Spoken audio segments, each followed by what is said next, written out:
Good day friends, I'm Dr. A.S.K. Gupta and I'm going to talk to you about a fetus around 22 weeks of gestation, and this fetus has a swelling in the neck, and you can see that this is the swelling in the neck. A swelling in the neck in a fetus around 22 weeks of gestation can be three things. Swelling can be cystic hygroma, occipital encephalocele, or this can be a meningomyelocele in the cervical region. These are broadly three differential diagnoses. What are we dealing in this case? Now if you see carefully, you can see the posterior fossa over here and the cerebellum is well visualized, and there is no discontinuity in the bones. In case the posterior fossa is normal, it is quite unlikely that we are dealing with a cerebellar encephalocele because the cisterna magna is normal in size. Here you can see again that the posterior fossa of this fetus is normal. This is the cerebellum, which corresponds to the gestational age. The cisterna magna is 2.4 millimeters in size, which is nearly normal. And this is the nuchal fold thickness, which is 15.2 millimeters, which is high.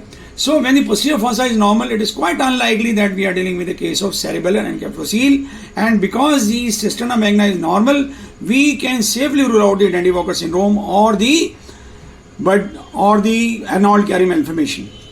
And when I move downwards from the neck to the spine, I can see that there is a kyphoscoliotic deformity in the spine.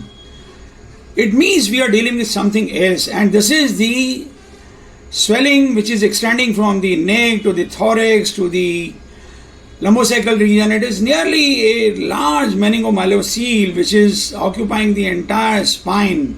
It means there has to be some open spina bifida defect. And let us try to see in the exit scan where is the defect. This is the exit scan at the level of thorax, and you can see the heart beating, and here you can see that this is the spine and there is an open spina defect over here, and corresponding to this defect there is a large meningomyelocele. We are calling it meningomyelocele because we can see the neural tissue inside the swelling. Incidentally, the patient is having a consanguineous marriage, and her consanguineous marriage is with the first maternal cousin, and she also had a first baby which had similar complaints and which was aborted about 4 years back. This is the spine in the AP view, and you can see that this is the spine. Probably there is a spina bifida defect over here, and there can be other defects also. But the mineralization of the vertebral bodies appears to be deficient. At places it is good, but the intervertebral disc spaces are definitely less than the vertebral bodies. This is the face of the fetus, and you can see both the eyes are normal and the interorbital distance appears to be normal. But here if you see the upper arms or the hands, you find that there is a fixed deformity of the upper limbs, and this deformity is called as the flexion deformity. The arms, they appear to be flexed at the elbows, and they appear to be further flexed at the wrist.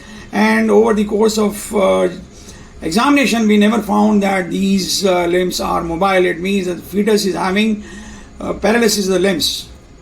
And these are the lower limbs, and here you can see that there are 4 bones in both the lower limbs, and these are the feet.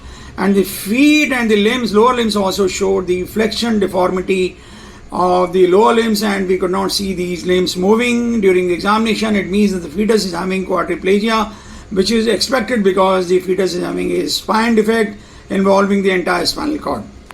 If you see the spine carefully, you find that the spine is not very well mineralized. The intervertebral spaces or the disc spaces, they are slightly smaller than the vertebral bodies, and the vertebral bodies, they do not appear to be well mineralized. Let us see the other bones. This is the femur that I am seeing, and I can see that there is a mineralization defect, and there is an apparent fracture also over here in this femur. So the fetus is having mineralization defect of the long bones as well as the spine.